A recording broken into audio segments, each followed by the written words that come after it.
the first step in the E5 trademark system is to enroll.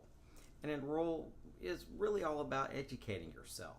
So you're going to want to go through the videos on this website, you're going to want to download the worksheets and go through the process of just understanding what it is that you're getting into by filing a trademark registration, or even using a particular logo or a slogan or the words that you use to describe your product or business or service.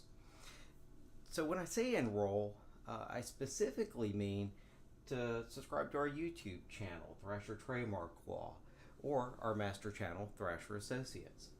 In addition, you're going to want to join the email list where you'll get a free ebook about the 5 steps to protect your brand.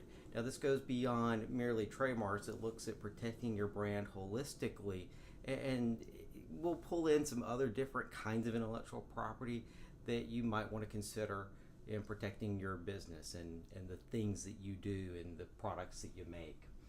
The last is to like and follow our Facebook group, Ask a Trademark Attorney. So, by the way, I monitor that one probably the closest. So you'll ask a question within the group and I'll try to get an answer back up within 24 business hours. So go ahead, enroll. Click on the link below to get the download sheet that comes with this. And let me know if you have any questions. See you in the next video.